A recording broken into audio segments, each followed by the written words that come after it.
কোরআনে হাকিমের মধ্যে রব্বুল আলামিন বলেছেন, মান আমিলা সালিহাম মিন যাকারিন আও উনসা ওয়া হুয়া মুমিন। নারী হোক অথবা পুরুষ, সে যদি মুমিন হয়ে আল্লাহর উপর বিশ্বাস স্থাপন করে এবং আল্লাহ রব্বুল আলামিন যে সমস্ত বিষয়ের উপর বিশ্বাস রাখতে বলেছেন সেগুলোর উপর পরিপূর্ণ বিশ্বাস স্থাপন করে কোনো নেক কাজ আমরা করি, তাহলে আল্লাহ রব্বুল আলামিন নিজেই বলছেন, ফালানুহইয়ান্নাহু হায়াতান তাইয়্যিবা, আমি রব্বুল আলামিন অবশ্যই অবশ্যই ওই বান্দাকে সুখ শান্তির জীবন দান করব। জোরে বলুন না সুবহানাল্লাহ। দুনিয়াতে আল্লাহ তাআলা নেক আমলের বদৌলতে সুখ স্বাচ্ছন্দ্যময় কল্যাণকর এক জীবন দান করবেন, আর আখিরাতে রব্বুল আলামিন খুশি হয়ে ওয়ালানাজজিয়ান্নাহুম আজরাহুম বিআহসানি মা কানু ইয়ামালুন, দুনিয়াতে যেই নেক আমলটা তুমি আমার জন্য করেছিলে ওই নেক আমলের বদৌলতে আমি আখিরাতে তোমার জন্য তোমার নেক আমলের তুলনায় বহুগুণে জাযায়ে খায়ের উত্তম বিনিময় আমি দান করব। জোরে বলুন সুবহানাল্লাহ। বারবার আমি বলি, আল্লাহ রব্বুল আলামিন কত মহান, যে রব্বুল আলামিনের বান্দা দাস গোলাম আমরা। ওই রব্বুল আলামিন আমাকে অর্ডার করেছেন 5 ওয়াক্ত নামাজ পড়তে হবে, রমজান মাস আসলে রোজা রাখতে হবে। একজন গোলাম হিসাবে এই অর্ডার পালন করা আমার দায়িত্ব এবং কর্তব্য, আমি বাধ্য। রব্বুল আলামিন যদি এর বিনিময় স্বরূপ আমাকে কিচ্ছু না দিতেন, আমাদের কোনো কিছু করার ছিল না।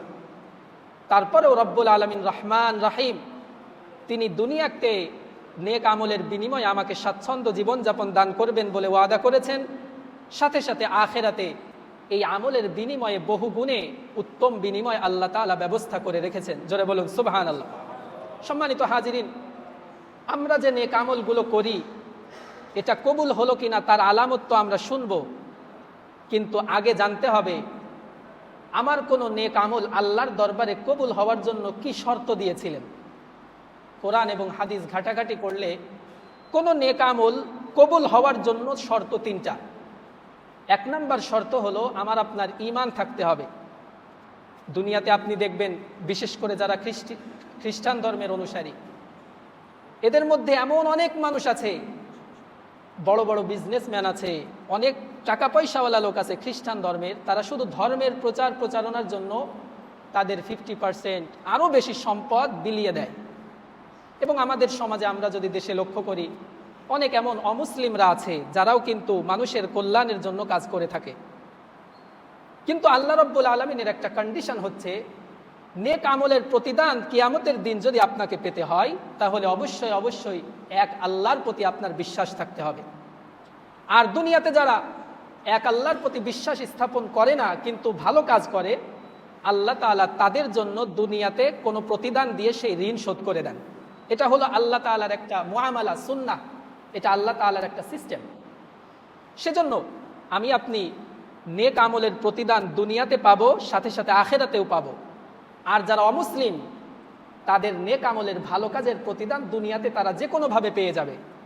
তার সুনাম সুখ্যাতি সারা দেশে ছড়িয়ে পড়বে, অথবা তিনি মনে মনে দুনিয়াতে যা চান সেটা আল্লাহ তাআলা তাকে দিয়ে দিবেন। দুনিয়াতে কোনো অভাব অনটন অশান্তি বড় কোনো বালা মুসিবত তাকে দিবেন না।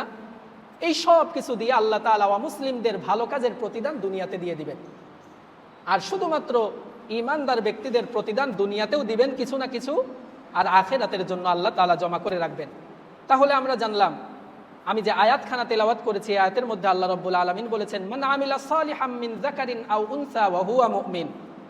কোনো নারী এবং পুরুষ যদি নেক আমল করে, শুধু নেক আমল করলেই হবে না, আল্লাহ তাআলা বলছেন ওয়া হুয়া মুমিন, মুমিন অবস্থায় যদি নেক আমল করে, তাহলে এখান থেকে আমরা পেলাম আমাদের কোনো আমল আল্লাহর দরবারে কবুল হওয়ার জন্য পূর্ব শর্ত হলো আমাদের ঈমান থাকা। আলহামদুলিল্লাহ, আমরা যারা এখানে এসেছি আসবো সবাই তো ঈমানদার, কি বলেন?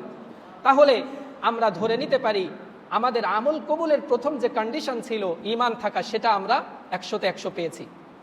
নাম্বার 2, কোনো আমল কবুল হওয়ার জন্য দ্বিতীয় শর্ত হলো ইখলাস থাকা।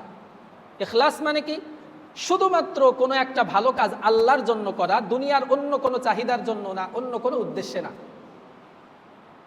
আপনি দান সদাকা করেন অথবা অন্য যে কোনো কাজ করেন, সেই কাজটা যদি শুধুমাত্র আল্লাহর জন্য করেন তাহলে এর মানে হচ্ছে আপনি ইখলাসে পরিপূর্ণ 100তে 100 পেয়েছেন।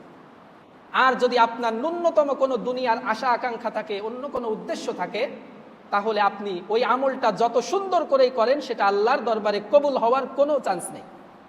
সাপোজ মনে করেন একজন মানুষ 5 ওয়াক্ত নামাজ পড়ে, খুব সুন্দর করে নামাজ পড়ে, নামাজের কোয়ালিটি দেখলে আমার আপনারই অবাক লাগে, এত সুন্দর করে কিভাবে নামাজ পড়ে। আল্লাহ না করুক ওই লোকটা যদি তার উদ্দেশ্যের মধ্যে গড়বড় থাকে, মনে মনে ভাবে যে আমি যদি মসজিদে নামাজ না পড়ি কেমন দেখাই, অথবা আমি যদি সুন্দর করে নামাজ না পড়ি লোকে বলবে দেখো এই বয়সেও এখন তাড়াহুড়ো করে নামাজ পড়ে। এইরকম কোনো সামান্যতম দুনিয়ার উদ্দেশ্য, লোক দেখানো কোনো যদি কিছু থাকে, তাহলে ওই আমল দেখতে যত সুন্দরই হোক আল্লাহর দরবারে সেটা কবুল হবে না।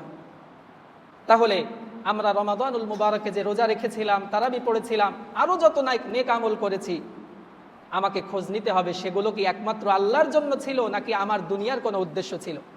স্বাভাবিকভাবে অন্য যত ইবাদতই হোক তার মধ্যে দুনিয়ার কোনো আশা আকাঙ্ক্ষা থাকলেও থাকতে পারে, কিন্তু রোজা রাখার ব্যাপারে স্বাভাবিকভাবে দুনিয়ার কোনো মানুষকে দেখানোর উদ্দেশ্য থাকে না। কি বলেন, ঠিক কিনা? তো আমরা ধরে নিতে পারলাম যে আল্লাহ তাআলা ইখলাসের যেই কন্ডিশন আমাকে দিয়েছিলেন, শর্ত দিয়েছিলেন, সেটাও মোটামুটি হয়তো আমরা পার করতে পেরেছি। নাম্বার 3, কোনো আমল আল্লাহর দরবারে কবুল হওয়ার পূর্ব শর্ত হলো সুন্নাহ মোতাবেক হওয়া। আল্লাহর নবী সাল্লাল্লাহু আলাইহি ওয়াসাল্লাম যে আমল যেভাবে করেছেন, যেভাবে করিয়ে দেখেছেন, যেভাবে করতে বলেছেন, সেভাবে করার নাম হলো সুন্নাহ। তাহলে আমরা আমাদের দৈনন্দিন জীবনে যত আমল করি স্বাভাবিকভাবে সুন্নাহ অনুযায়ী করি। কি বলেন?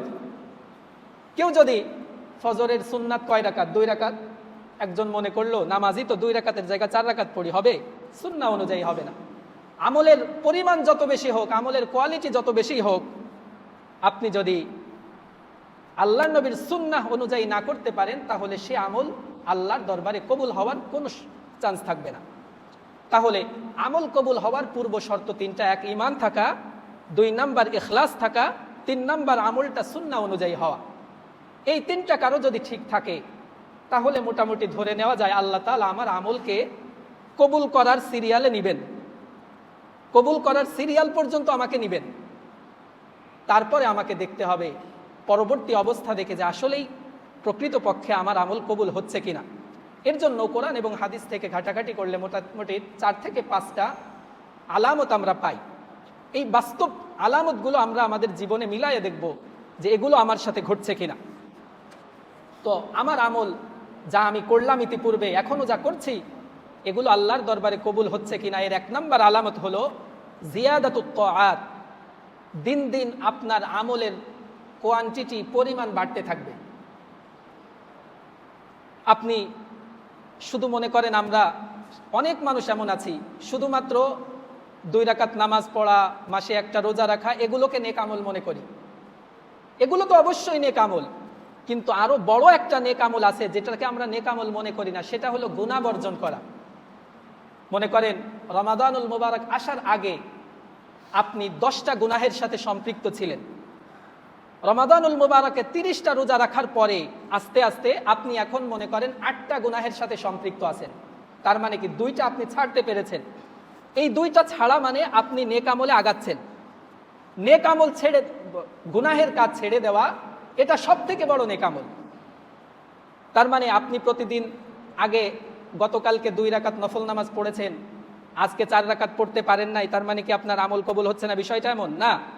আপনি আগে 10টা গুনাহের সাথে সম্পৃক্ত ছিলেন, এখন আপনি 1 মাস যাওয়ার পরে, 2 মাস যাওয়ার পরে এখন 8টা, 7টা, 6টা, আস্তে আস্তে আপনার গুনাহের পরিমাণ কমতেছে। তার মানে আপনি নেক আমলে আগাচ্ছেন। জোরে বলুন সুবহানাল্লাহ। তাহলে আমার নেক আমল কবুল হচ্ছে কি হচ্ছে না, এর বড় একটা আলামত হলো দিন দিন আমার নেক আমল বাড়ছে কিনা। আমরা তারাবিতে ইশার নামাজে কয় রাকাত নামাজ পড়ে বের হয়েছি? 20 রাকাত এক্সট্রা ছিল, আর 9 রাকাত, 29 রাকাত নামাজ একসাথে পড়ে বের হয়েছি। তো ওই সময় আল্লাহ তাআলা আমাদেরকে প্রশিক্ষণ দিয়েছেন যে বান্দা, তুমি ইশার নামাজে 29 রাকাত নামাজ এক সময় পড়তে পারলে, এখন কি 9 রাকাতের সাথে আর 2 রাকাত বাড়াতে পারবা না? তো খোঁজ খবর নিয়ে দেখা, আপনার প্রয়োজন থাকলে অবশ্যই আপনি বের হয়ে যেতে পারেন, কিন্তু আপনার সুযোগ আছে, সময় আছে, এরপরেও দেখবেন 2 রাকাত 4 রাকাত প্রতিদিন অন্তত 2 রাকাত নামাজ নফল হিসাবে আপনি পড়েন কিনা। অথবা আগে আপনি যে কয় টাকা দান সদকা করতেন, এখন আপনি সেই পরিমাণটা একটু হলেও বাড়াতে পারেন কিনা। আগে মানুষের সাথে যত দুর্ব্যবহার করতেন, এখন সেই দুর্ব্যবহার আস্তে আস্তে কমাতে পেরেছেন কিনা। এটা হচ্ছে আপনার আল্লাহর দরবারে যে নেক আমলগুলো করেছেন সেগুলো কবুল হচ্ছে, এটা একটা আলামত। হাসান আল বসরি রাহিমাহুল্লাহ তাআলা উনি একটা কথা বলেছেন, ইন্না মিন জাযাইল হাসানা আল হাসানাতু বাদাহা। ও দুনিয়ার মানুষ, তুমি যদি বুঝতে চাও, বোঝার চেষ্টা করো যে আমার নেক আমল কবুল হচ্ছে কিনা, তাহলে সেটা বুঝতে পারবে দিন দিন তোমার নেক আমল বাড়ছে কিনা। অমিন উকুবাতিস সাইয়্যা আস-সাইয়্যাতু বাদাহা। আর দিন দিন তোমার গুনাহের পরিমাণ বাড়ছে কিনা এটা বুঝতে পারবা একটা গুনার পরে তোমার আরেকটা গুনাহের পথ সুগম হচ্ছে কিনা। সম্মানিত হাজিরিন, তাহলে দিন দিন আমার মধ্যে পরিবর্তন আসতে হবে। যদি পরিবর্তন না আসে তাহলে আমি ক্ষতিগ্রস্তদের মধ্যে অন্তর্ভুক্ত হব। ফাইদা কাবিলাল্লাহু আমালাকুম, আল্লাহ তাআলা তোমাদের নেক আমল যদি কবুল করে থাকেন, ইউয়াফিকু ইলা তাআত, তাহলে আরেকটা নেক আমল করার সুযোগ আল্লাহ তাআলা তৈরি করে দিবেন। জোরে বলুন না সুবহানাল্লাহ। সম্মানিত হাজিরিন, আরেকজন তাবেঈ তিনি বলেছেন, ইয়া ইবনা আদম ইনলাকুম তাকুন ফি জিয়াদা ফা আনতা ফিন নুকসান। একজন মুমিন কখনো আমলের দিক দিয়ে একই জায়গায় থাকতে পারে না, একই জায়গায় থাকতে পারে না। একই জায়গায় থাকা মানে কি আপনি লসের মধ্যে আছেন। কারণ আপনার নেক আমল যদি কবুল হয়, অটোমেটিক আপনার আমলের খাতা ভারী হবে, দিন দিন ভারী হবে। সে কথাই বলছেন, ইনলাম তাকুন ফি জিয়াদা, তুমি তোমার নেক আমল যদি বাড়াতে না পারো, তাহলে ফা আনতা ফিন নুকসান, তাহলে ধরে নাও তুমি কিন্তু ক্ষতিগ্রস্তদের মধ্যে আছো, তুমি লসের মধ্যে আছো। তাহলে আমরা বুঝলাম নেক আমল বাড়ানো মানে সরাসরি কোনো নেক আমলে অগ্রগামী হওয়া অথবা গুনাহের সাথে সম্পৃক্ততা কমে যাওয়া। এই দুইটা জিনিস যদি আপনি আপনার জীবনের সাথে মিলান, তাহলে আপনার নেক আমল কবুল হচ্ছে কিনা এটা আপনি প্রমাণ পেয়ে যাবেন। নাম্বার 2, নেক আমল কবুল হওয়ার আরেকটা গুরুত্বপূর্ণ আলামত হলো আসসুবাত আলা তাআ। আপনি প্রতিনিয়ত যে আমল করেন এটা ধারাবাহিকতা রক্ষা হয় কিনা এটা দেখতে হবে। আমাদের মধ্যে অনেকে এমন আছেন, অনেক সময় কোনো একজন আলেমের কথা শুনে অথবা কোনো একটা বই পড়ে একদিনেই 10 রাকাত নফল নামাজ পড়েন, একবারে অনেক টাকা পয়সা দান করেন, সদকা করেন, কিন্তু 2-4 দিন, এক সপ্তাহ আর কোনো খোঁজ থাকে না। কিন্তু আল্লাহর নবীর সুন্নাহ হলো না, কোনো নেক আমলের ধারাবাহিকতা রক্ষা করা। আল্লাহর নবী সাল্লাল্লাহু আলাইহি ওয়াসাল্লাম বলেছেন, আহাব্বুল আমাল ইলাল্লাহি আদওয়ামুহা ওয়া ইন কাল্লা। আল্লাহর কাছে ওই নেক আমলটা অত্যন্ত পছন্দনীয় যেই নেক আমলটা ধারাবাহিকভাবে হয়, ওয়া ইন কাল্লা, যদিও সেটা পরিমাণে কম হোক। আপনি দান সদাকা করবেন, একদিন 100 টাকা করে, বাকি 7 দিন গ্যাপ দেওয়ার দরকার নাই। আপনি প্রতিদিন 10 টাকা দেন, 5 টাকা দেন, ধারাবাহিকতা রক্ষা করেন, এই আমলটা আল্লাহর দরবারে সব থেকে বেশি প্রিয়। আপনি প্রতিদিন 10 রাকাত নফল নামাজ পড়তে হবে, সেটা না পারলে সমস্যা নাই, আপনি চেষ্টা করেন 5 ওয়াক্ত মিলায়ে যে কোনো এক ওয়াক্তে আমি 2 রাকাত নফল নামাজ পড়বই পড়ব, এবং সেটা কন্টিনিউ করেন, তাহলে আল্লাহর কাছে এই আমলটা অনেক বেশি মকবুল হবে, অনেক বেশি পছন্দনীয় হবে। তাহলে নেক আমল কবুল হচ্ছে কি হচ্ছে না এর একটা বড় আলামত হলো আমি যে নেক আমলগুলো করছি এগুলো বাদ পড়ে যায় কিনা, নাকি কন্টিনিউয়াসলি আমি করতে পারি, সেটার প্রতি লক্ষ্য রাখা। নাম্বার 3, আদামুর রুজু ইলা যুনুব বাদা তাআ। আপনার নেক আমল কবুল হচ্ছে কি হচ্ছে না এর একটা বড় আলামত হলো আপনি পুনরায় আবার গুনাহের দিকে ফিরে যান কিনা। রমাদানুল মুবারক অল্প কয়েকদিন আগেই বিদায় নিয়েছে, এই জন্য বারবার সেই উদাহরণ আমাদেরকে দিতে হচ্ছে। আপনার সামনে অনেক খাবার ছিল, বৈধ হালাল, নিজ টাকায়, আপনার কষ্টের টাকায় উপার্জিত খাবার আপনার সামনে ছিল, কিন্তু শুধুমাত্র আল্লাহ তাআলার নিষেধাজ্ঞা ছিল যে সূর্য ডোবার আগ পর্যন্ত খেতে পারবা না। এজন্য হাজারো রকমের খাবার আমার সামনে থাকা সত্ত্বেও, আমার পেটে ক্ষুধা থাকা সত্ত্বেও আমি খাই নাই, শুধুমাত্র আল্লাহ তাআলার নিষেধাজ্ঞা ছিল তাই। তো পরবর্তী জীবনে আমাদের 11টা মাস সেখান থেকে প্রশিক্ষণ নিয়ে চলার কথা ছিল, কিন্তু দুর্ভাগ্যের বিষয় আমরা কি সেই প্রশিক্ষণে যে জ্ঞান পেলাম, যে প্রশিক্ষণ পেলাম, সেটা কি ফুলফিল কার্যকর করতে পারছি? আজকে আফসোস করে বলতে হয়, রমাদানুল মুবারকে আমরা বারবার আপনাদেরকে তাকওয়ার বয়ান করেছি। তাকওয়া মানে আল্লাহর ভয়ে কিছু ছেড়ে দেওয়া, মানুষের কষ্ট হয় এমন কিছু আল্লাহর ভয়ে ছেড়ে দেওয়া, আল্লাহ খুশি হয় এমন কিছু আল্লাহর জন্য করা। এখন আমাদের পেট্রোল পাম্পের দিকে তাকালে তাকওয়ার চিত্র দেখা যায় না। হাজারো সিলিয়ারে গাড়ি, আমি গতকালকে অনেক চেষ্টা করেছি, ব্যর্থ হয়েছি, যে আমাদের মাগুরাতে রেজিস্ট্রেশন করা আছে এমন গাড়ির সংখ্যা কত, এটা খোঁজ নিতে চেয়েছিলাম, পারি নাই। তো আমার এখানে তো 2-3টা পেট্রোল পাম্প আছে, প্রত্যেকটা পেট্রোল পাম্পের সিরিয়াল আমার মসজিদ পর্যন্ত চলে আসে। এই সবার কি আসলে তেল লাগতেছে নাকি জমা করতেছে? তাহলে সারা রমজান আপনি ইফতারি সামনে নিয়ে বসে থাকলেন, পেটে ক্ষুধা, আপনি যে খাইলেন না, আপনি সেখানে দোহাই দিলেন আল্লাহ নিষেধ করেছে তাই খাচ্ছি না, তাহলে ওই আল্লাহর পক্ষ থেকেই তো আল্লাহর নবী বলেছেন লা ইয়াহতাকিরান্না ইল্লা খাতে, অপরাধী গুনাহগার ছাড়া কেউ যাবতীয় পণ্য, যেগুলো নিত্য প্রয়োজনীয় পণ্য, এগুলো কেউ জমা করতে পারে না। যে ব্যক্তি জমা করবে সে তো অপরাধী। তাহলে আপনি এই কথা জানার পরেও আমরা, আপনারা যারা প্রতিনিয়ত গাড়ি সিরিয়াল করে তেল নিচ্ছি, জমা করছি, আবার নিচ্ছি, তারা রোজার সময় কি নাটকটা করলেন? আল্লাহকে দেখালেন আপনার ভয়ে আমি খাচ্ছি না, সেই আল্লাহ তো আবার জমা করতে, মজুদ করতে নিষেধ করেছেন, সেটা তো ঠিকই করছেন। সম্মানিত হাজিরিন, আপনার বাড়ির কাছে পেট্রোল পাম্প, তেল কখন দিবে আপনি সবার আগে জেনে আগে সিরিয়ালটা দিয়ে ফেলেন। কিন্তু যেই ব্যক্তি সেই মোহাম্মদপুরে থাকে, শালিখায় থাকে, শ্রীপুরে থাকে, গ্রামে, তার বাড়ির ধারে কাছে তো 30 কিলোমিটারের মধ্যে কোনো পেট্রোল পাম্প নাই। এমন অনেক ঘটনা ঘটেছে, আমাকে ফোন করে যে একটু হুজুর পাম্পে তেল দিলে একটু বলেন, আমরা দূর থেকে এসে নিব। তো আমি তাদেরকে বলি আপনি আসতে আসতে তো তেল আবার শেষ হয়ে যাবে।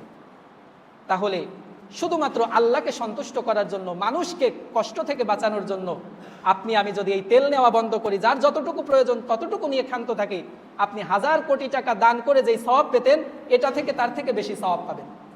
কারণ মানুষেরকে কষ্ট দেওয়া এটা সব থেকে বড় জঘন্য অপরাধ, আর মানুষের উপকার করা এটা আল্লাহ তাআলার কাছে সব থেকে উৎকৃষ্ট আমল।